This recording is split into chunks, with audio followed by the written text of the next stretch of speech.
Coach's Corner. I'm Don Hensley, and today I'll be joined by Chieftain head football coach Jason Brown, offensive coordinator Jake Kennedy, and sophomore standout quarterback Tavien St. Clair. So let's jump right into things. Coach Brown, it probably isn't often that a coach wins 48-14 and isn't very happy, but if body language is any indicator, and I'm not a body language expert, but you were not real pleased with portions of the game Friday night.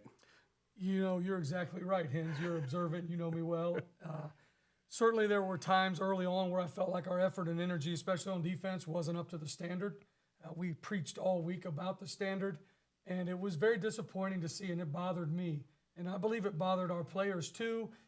They just couldn't get out of the funk. Luckily for us, we had a pretty high-powered offense that was able to hit a big touchdown for us, a big spark there, and then we got another stop on defense where our young defensive lineman, Hayden Mans, makes a great interception, scores, and from there we kind of woke up and played. But, yeah, you know, and there's a couple penalties in there that are frustrating at times to see. So, yes, the short answer for your question is yes.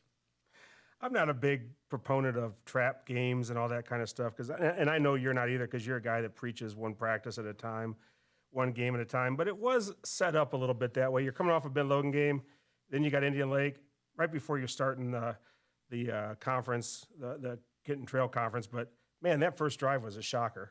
Yeah. But you got to give the Lake credit. They played really hard. They had a nice little plan for how they knew we'd line up to a couple of their formations. And, you know, it's high school football. You know, I don't know if anybody in our community knows football like Gil Clark.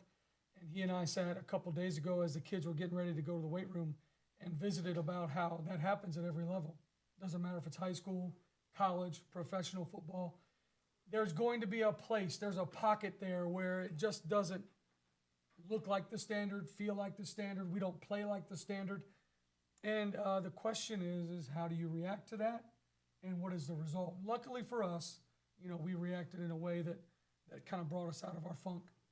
I read one time that high school football coach, and I can't remember who said this, but they said that there's 6 games a year where the players have to get themselves up. There's 3 games a year where the coach has to get the team ready.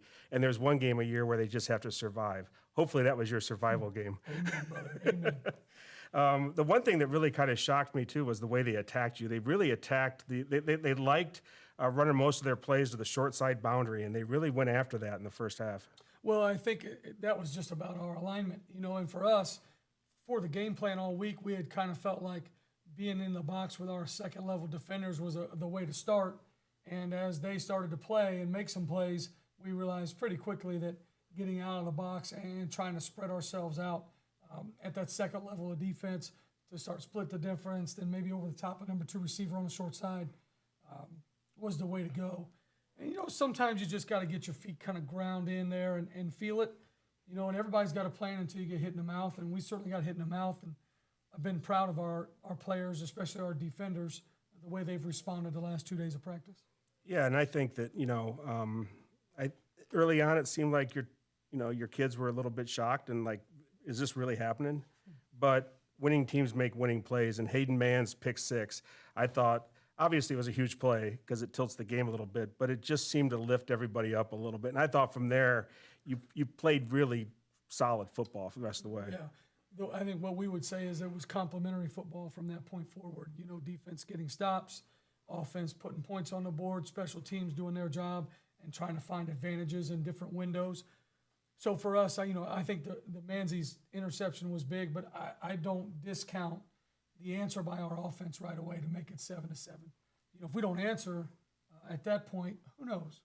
Yeah, we're going to get into the offense here in a second, but you being a former lineman and me being a former lineman, you got to respect the big man putting him up and putting him down for 64 yards. Yeah. I noticed he didn't come right back out, though, on the next sequence. Or it was the oxygen tanks, right? The great thing for him, and here's the thing, if Manzi's playing football at other places around us, and even, he probably is a borderline skill guy, you know. He's a fullback in an I formation. He's a wingback in a wing T. So I guess my point is we were really happy for Manzi to get that chance to make a big play. He is a guy that's so hungry and does so much dirty work in this football team, does his job on the backside, takes up double teams, and really does it willingly for the love of the brotherhood. and for him to just finally get a little bit of a reward. You know, us linemen, he's now got more career touchdowns than we've got. So, you know, it's great for him to have that. Yeah, and I thought that, you know, just it was another example of how athletic your team is, even at positions that are considered non-skilled. Like your offensive line is extremely athletic. We're going to talk to Coach Kennedy here in a little bit about the trap and the pull game that you guys play up front because of the athleticism of your offensive lineman. Just another example, though, of the athleticism throughout your lineup. Yeah, I mean, he's a guy that on a lot of teams would touch the ball 10 times a game, maybe 20 times a game running it. I mean, you know, you look and he's just a bruiser. And, you know, he's definitely, you know, he has a chance to say Coach Brown plays him out of position. Well, I think, you know, Caudell and Ashcraft both said that too after they made some interceptions. So you got some guys jockeying for everybody wants on Kennedy's offense. No doubt. You know, so it's like magic potion over there. that's right. One last question. We're going to talk a lot about the offense because that was obviously the storyline a little bit. But, you know, after that pick six and the defense kind of settled down, you know, I've got some stats here that were pretty impressive. You know, in the second half, Tucci, Indian Lakes quarterback, was only 2 of 7 for 14 yards. You know, and I thought the big thing is that not only did the players start getting more aggressive, but I thought the play calling turned them aggressive. I thought there was a lot more defensive blitzes, a lot more pressure being put in the backfield, and it just seemed to really kind of ebb the tide a little bit towards you as the team amped up its defensive aggression. Yeah, and certainly defense a lot of times is about timing and feel. You can have a great plan, you can have an idea, but, you know, there'll be times in a defensive night where you play a lot of base and it looks really good, or a night where you blitz a bunch and it looks really good. You've just kind of got to get a feel for the game, how they're going to attack us, and credit to Coach Viansky and Coach P for really kind of digging in and figuring out, you know, how can we adjust to what it is they're doing. Because I was in their ear pretty good. You were in a lot of people's ear Friday night pretty good. Yeah, I just was, you know, and honestly, you know, Mr. Tipple would tell you at one point, he said during the week, I think the quote was, do you have a concern about a letdown? And I was pretty angry with the question. In fact, I took that message to our own team because I felt like all week we'd preached about the standard and we were mature enough to play the standard, and then we start out the game kind of sleepwalking on defense, and I had a lot to say. My boy Tips angers me at times too, but it always ups my game. You know, and I really thought too that you know, a lot of people maybe that are listening to this or watching the game don't realize how sometimes the play calling can create an emotional uplift, you know, for the players. And if they're a little flat, and I know we don't like to use the word coming out flat, but if the team's a little flat, some of the play calling can create that aggression. Yes, you know, sometimes you make a guy force to make a play. You know, it's a blitz, it's a move, it's a twist on defense. It's a call that maybe you don't play very often, a coverage you don't play very often, but all of a sudden you get in it and you find success, and that creates momentum. And really, this is about confidence. High school football is about confidence in so many ways.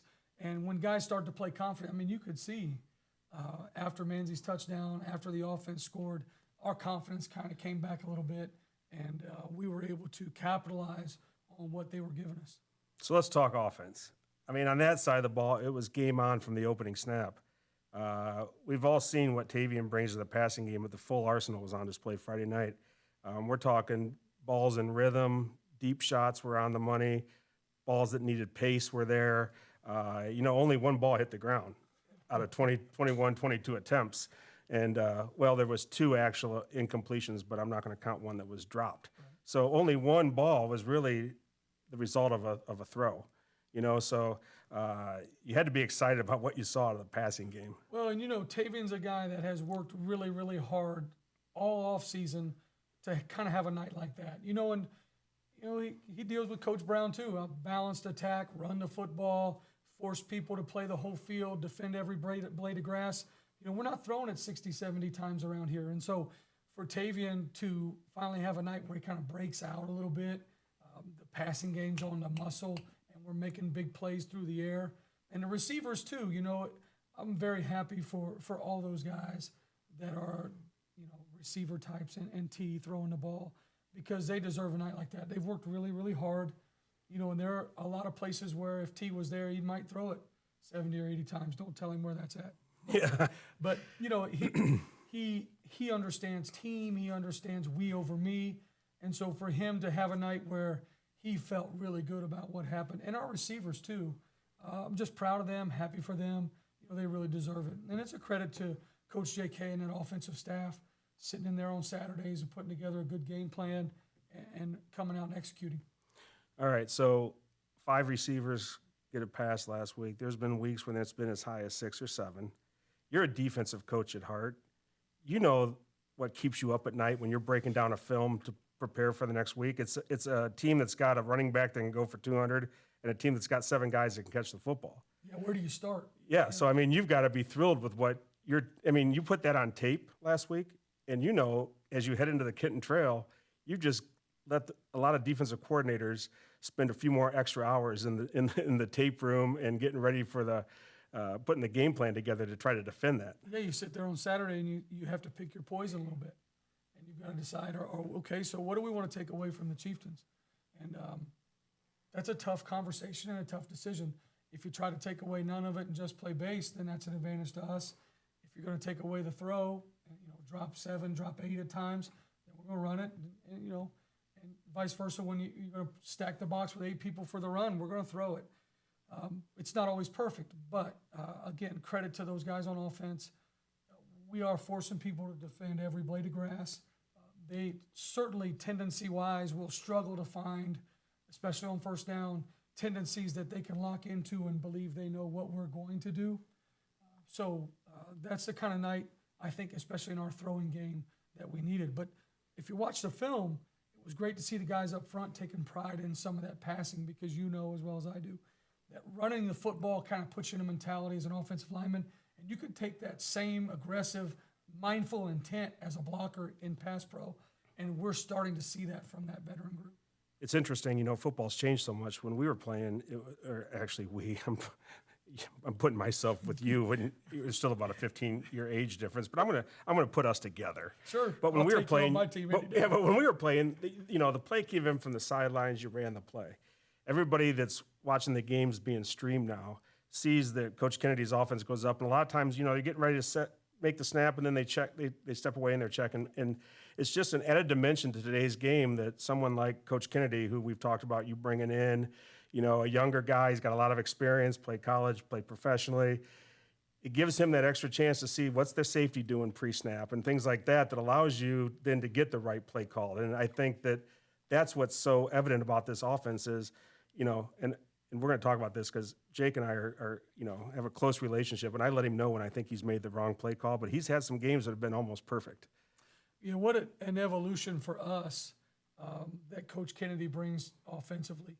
And I'll be honest with you, and he would probably tell you this as he sits here, he knows it's a bit of a leap of faith for me because as the head coach, some of it is out of my comfort zone, and I've just placed my faith and my trust in Jake's heart that he understands what's best for us and that he'll always work with us to be in tune and in sync. And he deserves so much credit because there's times where I'm cantankerous and not easy to work with in regard to some of that. But the more we've worked together, the more he would probably tell you that he's been able to work alone. And that's a part of mentoring that needs to happen, as frustrating as it may be for him at times. But I would just ask him to remember the results and see the results. And I think he and our other guys on offense, they understand. When we signal plays in, we knew this was a step we had to take. Our offensive guys deserved us to take this step, our players. And, if you asked me 2 years ago, hey, in 2 years, is this what you're going to be ready to do?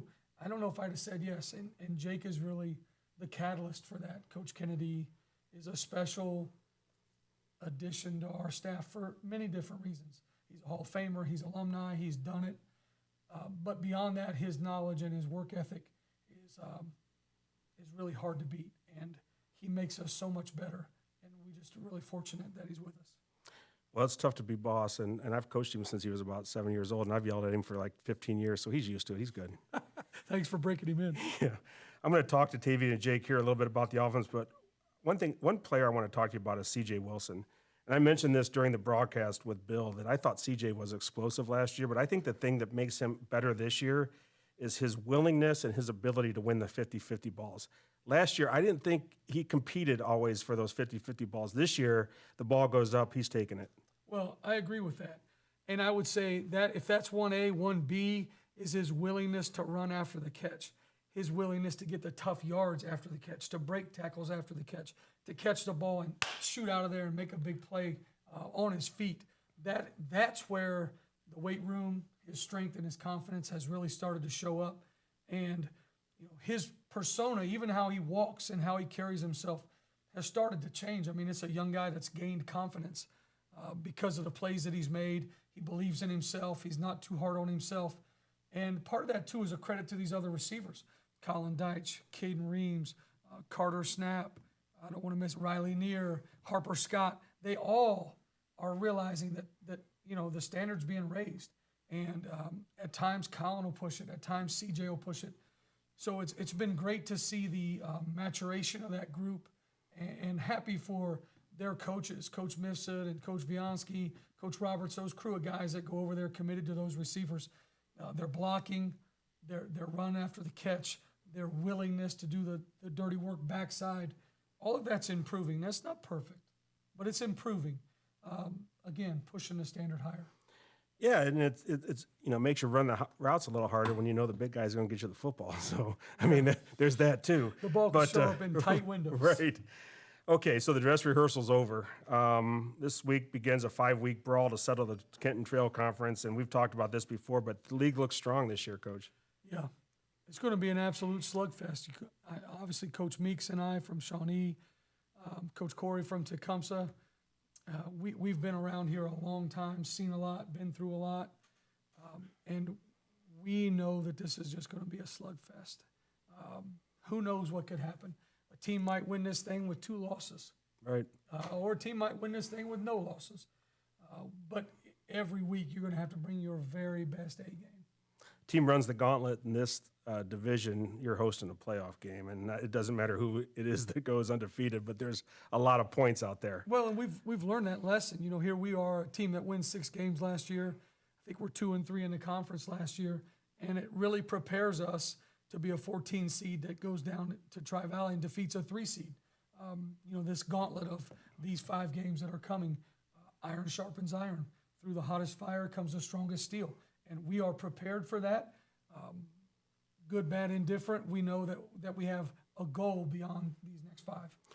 So this week you get Tecumseh, and every time I think about Bellefontaine and Tecumseh, I can't help but think about the battles of the 90s and between Coach Peitzmeyer and Coach DeLong, and you played in those. Bobby D. And it seemed like, and maybe this is just nostalgia, but it seemed to me like the title always went through that game.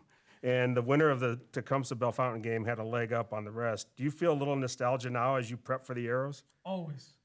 I think of a game my junior year down at their place, my senior year up here. I think of games in 2003, 4, 5, 6, 7, where it's down to overtime, it's down to 1 play, throw the records out the window, and obviously I'd be remiss, that's Coach P's alma mater, so he always had a little something for Tecumseh, and now, Little P's back with us, and it's just kind of one of those games where everybody's going to play really hard. They want it to be a physical phone booth game. We can't wait to see it. I think in the 90s and then early 2000s and mid 2000s, the game 6 or 7 times has determined a CBC champion. Yeah, that game usually does. And there isn't a lot of guesswork that comes from facing Tecumseh this year. They're going to run the football, and they're going to run it a lot. Lucas Berner enters the game as the league's leading rusher with 807 yards, but he has a whopping 191 more carries than Chris Fogan does, who's second. So I'm guessing there's a lot of focus on Berner this week. I hope all the defensive coaches are listening. Yeah, obviously there is. There's no secret. They want this to be a game played in a phone booth. They want to try to impose their will at the line of scrimmage. And, it's got to be strength on strength for us. And we've got to make sure that we do game plan-wise what fits us. And we go over there last year and get a win at their place on homecoming because we're able to just make enough plays and find some windows and some opportunities. Some great throws from a young freshman at the time to Ethan Yoder, a couple throws that were big touchdowns, and just enough stops on defense. Riley Neer goes in and plays some running back for the first time in his life, like the 1-year anniversary, if you will. So we're going to need some of that this week, Friday night. We're going to need guys to make plays and step up. So one more question before you go. Tecumseh enters the contest with the division's leading points allowed. So I'm just going to let that sit there for a second, that their defense is actually, when it comes to points allowed, 5 points better than yours. But not to poke the bear or anything. I'm just I like to get you a little fired up before the game. But what will You be and the key? Tipple made a plan like this? Because he did that last week. Did I he? don't- Yeah. You guys are working on this together? Or We're what? recorded. We're on TV, so you can't really hit me or nothing. So I kind of got that going for me. But what will be the key for you guys to move the football against the Arrows? Well, we're going to have to be diverse offensively, and I think we've proven that we are going to make you defend the whole field, every blade of grass. We're going to make you defend the deep ball. We're going to make you defend the intermediate routes. We're going to make you defend the short throws. We're going to run it inside. We're going to run it outside. So, what they'll probably try to do, and if I'm them, I understand it, man us up, be real physical in the box, and hope their athletes can make some plays against our athletes on defense. And offensively, like I said, they want this to be in a phone booth. They want to turn and hand it to whoever it is, burner, for sure, most of the time, probably. And they want to find out who's tougher. They'll take 3 and 4 yards every time. We've got to get enough stops before it's a 2 or 3 yard gain. We got to get a negative play. We got to get them off the sticks and off track in regard to down and distance to put them in position to make plays they don't want to make, or to have to make plays they don't want to make. Well, Coach Brown, best of luck this week. Great, another big test, and good luck as you enter the Kenton Trail Division. And thanks for letting us pick your brain a little bit and taking us inside the locker room and the headset. When we come back, we're going to step aside. When we come back, we will be joined by offensive coordinator Jake Kennedy.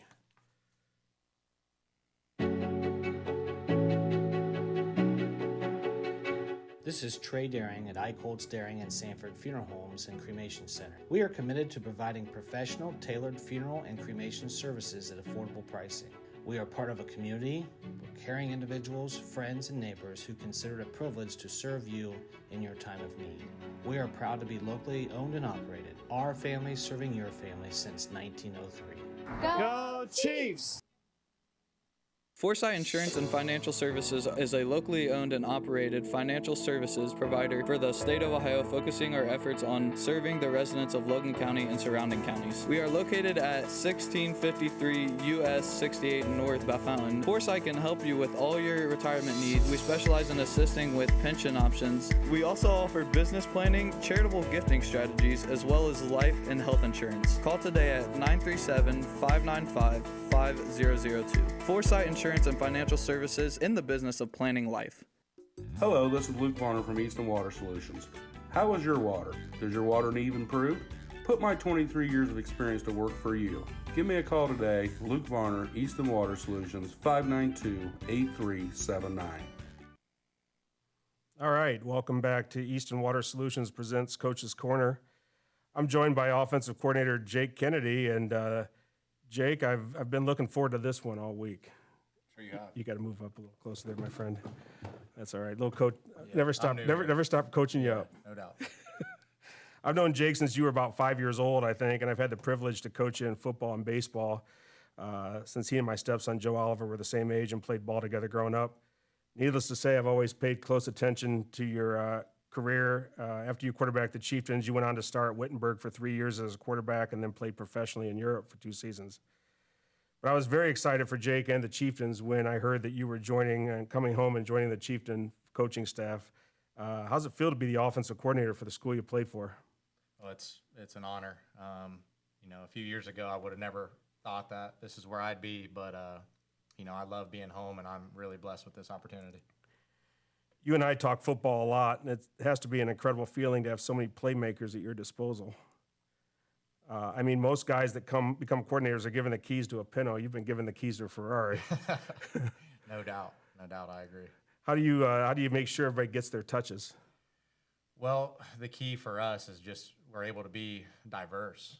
Coach Brown touched on it about making defenses, they have to cover everything, and basically as long as we're making defenses do that, everybody's getting some shine and everybody's touching the ball. So that pretty much takes care of itself, and that's pretty easy for me to do because all of our guys bring different things to the table.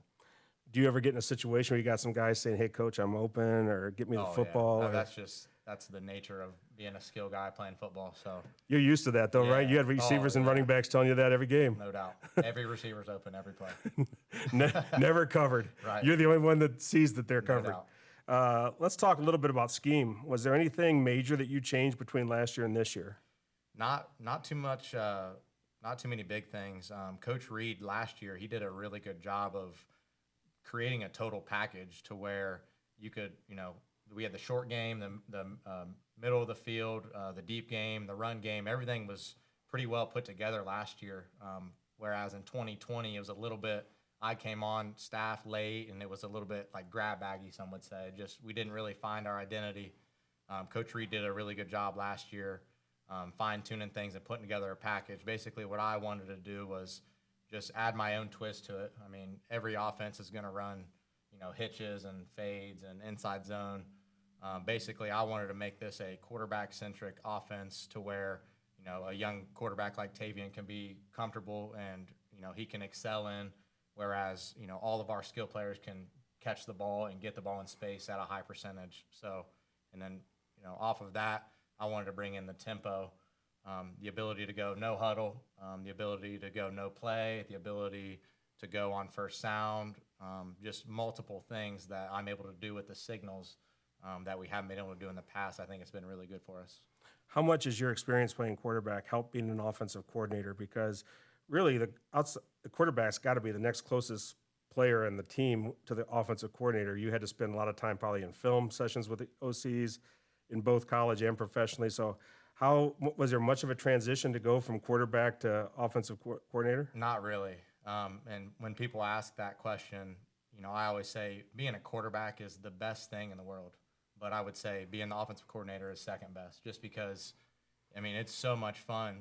Basically, the only difference, one, I'm obviously not playing, but two, I can do all the stuff that I wanted to do as a player that maybe the offensive coordinator at the time didn't, want to do, and now I can put my own twist on things and have my own style. So it's a ton of fun. It's awesome. It maybe is the second best thing to do if you're at Bellefontaine. You got Tavien St. Clair playing quarterback and Chris Fogan playing running back. Yeah, no doubt. There's some other coaches around the area maybe that they wouldn't put being the offensive coordinator second. Yeah, well, that's also true. So far this year, you've been fairly balanced. Let's talk a little bit about the running game. It seems that you like to pull those athletic linemen and really take advantage of the athleticism up front. Do you call a different type of game with a home run hitter like Fogan, or compared to maybe a ground and pound type of running back? Yeah, absolutely. I would say the thing with Fogan is he's kind of that total package back. He's elusive, but he can also run you over and run with power. So, when he's back there, you can kind of do a little bit of everything. You can go outside zone, inside zone. You can do some of that pull game stuff. Whereas, like you said, if you got a big bruiser, you kind of want to stay between the tackles, or vice versa. If you got a burner, you kind of want to get the ball in space and things like that. So, absolutely, with Fogan back there, you can get a little bit of everything, and you can be confident in it. Now I want to talk about the passing game. So not only do you come in as the offensive coordinator, but you're also coming in as the quarterback coach. So not only do you have a job of preparing to call a game each week, but you've also got a kind of a enviable task, I will say, of preparing a generational talent at quarterback. Everybody knows about Tavien's abilities, and there's obviously a lot of talk about the camps he's been to and the people that are interested and the social media and everything. But you've got a job of getting him prepared for not only his junior and senior year in high school, but also beyond. And so talk a little bit about how that works and the role you're playing. You can't just dump it all on him now and say, here it all is, sort it out, and you'll figure it out by the time you're a senior. There's got to be a process. Right. Well, it starts with how hard Tavien works. Anybody could be in my position, and he's going to excel. So that's first and foremost. With that, some things that I've seen with him that he's really taken a step forward is he's playing tough. I really believe if you got a tough quarterback back there, it's going to make you tremendously better, even if he's not very good as far as talent goes. So when you got, like you said, a generational talent who's willing to be a tough quarterback in the pocket, out of the pocket, running the football, it makes it really easy, and it allows him to be really dynamic. Also, one thing I've noticed with him is, early on, I kind of got in his ear about getting 1% better every single day. And I can't commend him enough for how hard he works, and he truly takes that mentality every single day, 1%. You don't have to, shoot the moon every single day, but as long as you're just getting a little bit better, you're going to be playing your best football. And I would say every game he's getting better, and he'll continue to do so. It really has to be interesting too, and of course we're going to talk to him, but it's going to be a different perspective. So it really has to be interesting from an offensive coordinator's perspective, who has played quarterback, been recruited, gone played college, all these things that you've done. How do you prepare him for all the outside noise? I mean, you played college football, but he's a sophomore and he's already. I mean, Ohio State's here more than the janitor. Right. Florida, he's been to the. I mean, it's a different level here. Right. How do you get him prepared for that? I mean, obviously that's a role you play. Yeah, I mean, I'd say as far as that stuff goes, the recruitment, that's more on his family and with Coach Brown. The biggest thing I focus on is just doing what I can to get him better every day. As far as the outside noise goes, I don't really look too much into it, and I don't think he does either. And I think that's a big part of why he is the way he is and why he's successful and he's humble and he works so hard is he's just focused on what he has right now. And that's being a good quarterback and a good leader for us. So it also helps to have some good receivers. And, you heard Coach Brown and I talk, you kind of got a plethora of guys that can make plays for you, and they all have a little bit of a different skill set. Tell me a little bit about the receiving core you have and how their versatility kind of helps you in your offense. Yeah, I mean, you hit the nail on the head. I mean, this group of receivers is one of the most talented groups I've ever seen around here, not just in Bellefontaine, but in the county, outside the county. You got guys on the edge who I like to call them like basketball type receivers that go up and get it. That's Colin Deitch and C.J. Wilson. They're like bigger, stronger, physical guys who have that burn-away speed where if they get the ball in open field, they have big playability and they can go score it. And then you got a guy on the inside like Riley Neer, who's kind of that Swiss Army knife. I've heard offenses call the little utility guys like him. I mean, he can truly catch it, throw it, run it. He can do everything. So it's nice to have a guy like that because you can really open up your arsenal and you can get him throwing the ball. You can get him running the ball. He can play running back, receiver. He can, like I said, he can throw the ball. He's thrown a touchdown pass before, almost had two. And then you got a guy like Caden Reams who is just kind of also that jack of all trades. He's long and he's athletic. He's fast. You can put him on the outside. He can go get jump balls. He can win one-on-ones. You can put him at the slot because he's fast. He's nifty. He's got good feet. Really, I mean, it's a really good receiving core that, if we don't have one of those guys, then it's truly the next man up. You got running back like Chris Fogan, and then you got Harper Scott, who also he's up and coming. He's playing a ton of reps at linebacker. So his role is, a little bit smaller, but he's also a dude who he can go play slot receiver, he can play running back, and he can do things well for us. Are you starting to see, I mean, from my vantage point, it looks like Tavien's really starting to get a comfort level with some of his receivers. Bill and I have talked on several Friday nights that Deitch might be the best route runner I've seen in a long time. I mean, his routes are precise. And if it's a 5-yard hitch, it's a 5-yard hitch. It's not 5.5. It's not 4 3/4. It's 5 yards. Yep. And his preciseness on those routes is why think you see a lot of, at the end of the night, you look at his receptions. He's got like 7 receptions for like 42 yards. He's got a lot of 5 and 6 yard gains that move the sticks. It seemed to me like the quarterback wide receiver relationship between St. Clair and Wilson took another level Friday night because I thought Tavien put him in a couple positions to win some 50-50 balls and trust him that he would go up and make those plays. No doubt. And are you starting to see that kind of comfort level with St. Clair with the wide receivers this year? Yes, I would say there's more cohesion. I mean, all these guys were back from last year.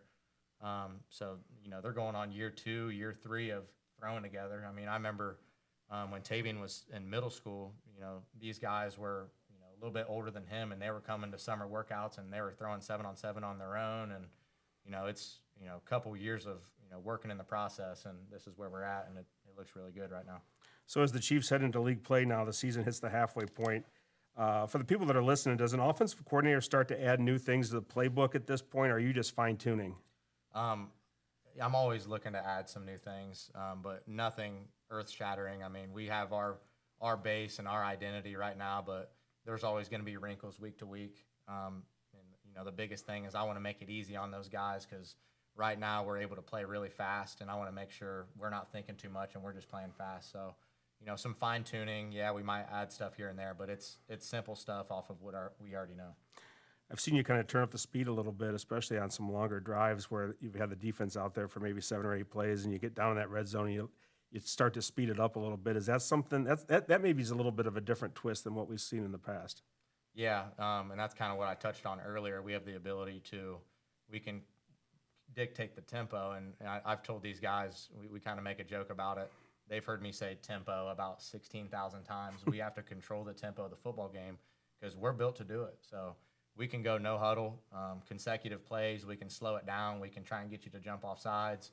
The key is making defenses just think 1 extra second. If they're just a second late, we gain an advantage. So that's something I brought, and I think it's looking pretty good for us.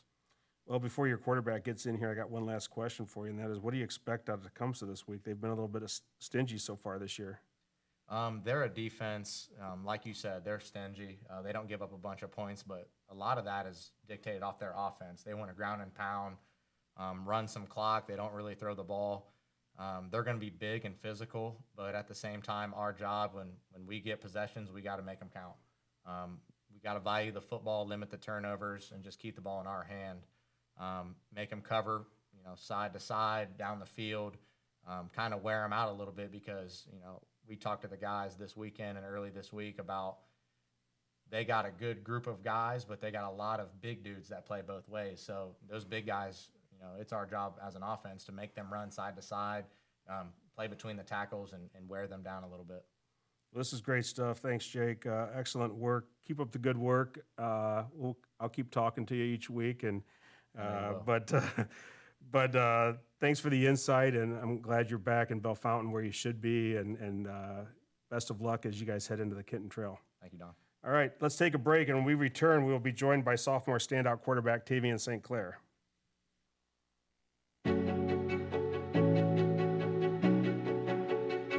This is Trey Daring at Eichholz Daring and Sanford Funeral Homes and Cremation Center. We are committed to providing professional, tailored funeral and cremation services at affordable pricing. We are part of a community where caring individuals, friends, and neighbors who consider it a privilege to serve you in your time of need. We are proud to be locally owned and operated. Our family serving your family since 1903. Go Chiefs!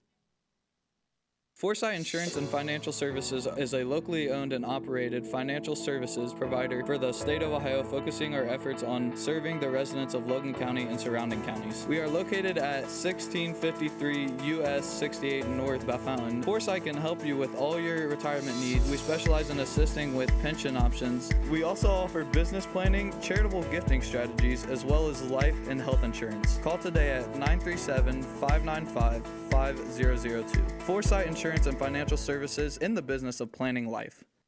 Hello, this is Luke Varner from Easton Water Solutions. How is your water? Does your water need improved?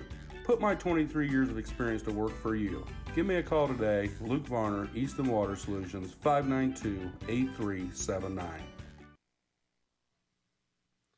We're back with the Eastern Water Solutions presents Coach's Corner, and now I'm joined by Bellefontaine sophomore standout quarterback Tavien St. Clair. Tavien, what a crazy few months for you, going to several college camps in the offseason, tearing up social media. A lot of people locally all of a sudden following Tavien St. Clair that you probably don't even know who they are on social media. But and you also got the Chiefs off to a 4-1 start. But let's go back to like the beginning. How have you been able to take it all in, and what have you learned from taking part in some of the summer camps? I'd say the big part was just how easy it was when all my coaches around me are, helping me with the recruitment part of it, my family, making sure I don't get too big-headed or anything like that, really handling it all for me so I don't really have to worry about it and just be able to play the best for my team, I'd say is one of the main things I wanted to do. And, it's a blessing to be able to get this publicity and stuff like that from all the other people. But at the same time, it's awesome to have people around that will help me, keep it down. So I got to ask you, do you drive yet? No, sir. All right, so you don't drive, and yet you spent the summer in Florida with the Gators. Yet maybe where Tennessee was interested. You got Ohio State walking around here, and the things about the coaches and everything, but it takes a strong person to stay grounded with all that going on, doesn't it? And stay focused on what you need to do here. Yes, sir. For sure. How do you do that? I'd say mostly it's just I've wanted it to be that way for so long that now that it's here, I kind of embrace it. But at the same time, I want to make sure that I let my teammates know that I'm here for them. I keep it so that our team is first, and if the coaches want to talk outside of that, they can talk outside of football around here. So. How's it been working with Coach Kennedy, a guy who's been there and can offer some advice about development? It's great. All his experience at the quarterback level. I just feel like everything he tells me is something I can add to my, perfect my craft. And really, every time he says something, my ears are up. I want to listen to what he has to say because he knows what he's talking about. So having him to, coach me every single day and help the offense really flow, I think it's a really blessing. Yeah, Coach Kennedy, came from Bellefontaine, played quarterback, went to Wittenberg, was the only 3-year starter at quarterback at Wittenberg's football history under Fincham. So obviously a guy that's been there and probably a perfect guy for you to learn from a little bit, and he can give it too. So I'm sure he's in your ear quite a bit. Yes, Last week, it really seemed like everything came together with the passing game. You were hitting your deep shots. The passing game was on fire. Only 2 balls hit the ground. What was the key against the Lakers? I'd mostly just say that as an offense, we felt confident before the game that we could do what we wanted pretty much. So I knew that I just need to get the ball to my receivers and let my playmakers make plays because that's what they've been doing all year. And I just felt like before the game, I kind of feel that we're in a groove. Our chemistry was pretty good, and I knew it was going to be a good night just by how we warmed up. But as soon as we stepped out there, we knew it was go time. Now, you've got all of 10, maybe about 16 varsity games under your belt. Yes, And you seem like you kind of like to throw the ball in tight areas. And do you feel like you can make just about any throw out there? Yes, sir. I think Coach Kennedy helps with that because he tells me all the time a good throw defeats any coverage. And he says if you throw the ball hard, it's hard to stop it. So I really trust that, and I just throw the ball hard and let my playmakers catch the ball. So. I've seen some things, some little growth things out of you, though, like early on from freshman to this year, some looking off the safety a little bit, just moving your eyes just a little bit, to even if it's just a step or two, to get the safety out of position. Are those some of the little things that you're now working on?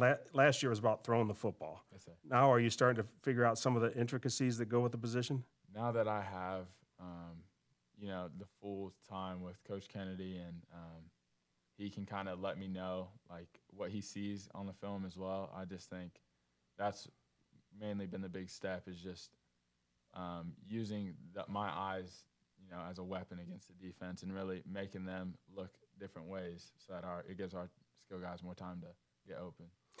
I've seen you make some great throws, and the one that sticks out in my mind was one that probably was just a normal throw for most people, but it was against Ben Logan. And it was about a 8-yard out pattern, and you threw it from the near hash, and you threw it over the linebacker and in front of the safety. I don't know if you remember this play or not, sir, but that was a big-time throw. Yes, sir. Yeah. Yeah. On that throw, as soon as I got to the sideline after we scored, Coach Brown and Coach Kennedy asked me, what I saw, and I'm like, well, I just saw my wide receiver's number, and I just felt like I could throw it in there in the tight window, and that's what happens. Yeah, it was a big-time throw. Let's talk a little bit about your receivers. It seems like you got a different guy stepping up each week. Colin Deitch, Reams, Neer, Wilson, they've all had their big moments this year. What makes this group so special? I'd just say that they have full confidence, in each other and in themselves. As soon as we step out there, they know that they're the guy. they know they can beat anybody that covers them. So they let me know for sure, when they aren't getting touches or, want the ball. But it's just the confidence level that they have the trust in me and the trust in Coach Kennedy that they're going to get the ball, and we have the trust in them that they're going to make plays. Talking about trust, one thing that really kind of stuck out to me last week was on the touchdown pass, but one other time during the game, you really trusted CJ to go up and win a 50-50 ball for you. The touchdown in the corner of the end zone, I believe in the first half, that was tightly covered, but you kind of, it was a smaller defensive back, and you kind of trusted him to go win that battle for you. Talk a little bit about what it means as a quarterback when your guys start to make those kind of plays. Kind of what I said earlier. It's just I have full confidence that they're going to make plays. So I know that, I see the matchup I want before the snap, and I know that CJ's been having a strong year, so I know that as soon as I throw the ball up, he's going to make the play. So just having full trust in him, I know I just got to make the throw, and he's going to come down with it. So. That allows you to do things like throw your guys open a little bit more, throw some back shoulders where they're covered, but, so that trust is huge between a quarterback and a wide receiver. So with half the regular season over, how do you think you personally have improved so far this season?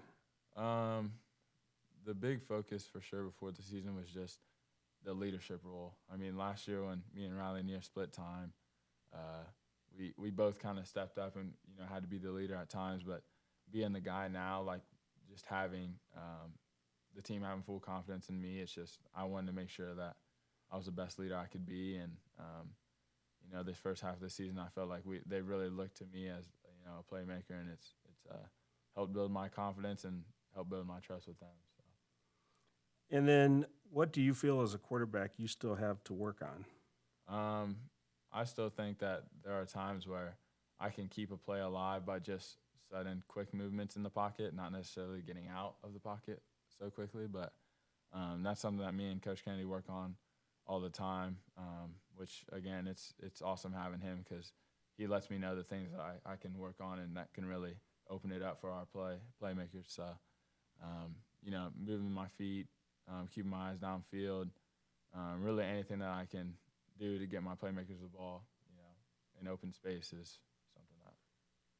Well, I've been involved with the media for like 35 years, and I got to tell you, your media skills are advanced too for a sophomore. So really nice job with this interview. Thank you. I do have to tell you one thing before we leave here, and that is that every time you run the ball on the radio, I don't know if you listen to any of the radio, but I'm always yelling for you to get down. Just think about that, all right? All right. I mean, I say the same thing every year. I know he plays baseball, so he knows how to slide. Yes, and I know that, you're always fighting for that extra yard, but, I listened to the Indian Lake game, actually, and that was the first time I heard that. So I'm going to take that into consideration. I think that's a smart move. So especially once you have the first down. Yes, sir. But Tavien, it's been a real pleasure. I wish you nothing but the best of luck the rest of the season. Keep getting after it. Keep listening to the coaches and stay aggressive, and best of luck. Thank you. All right. That's it for this week on the Chieftain Coaches Corner, brought to you by Easton Water Solutions. The Chieftains take on Tecumseh at home this week for homecoming. Kickoff at 7 o'clock. Thank you.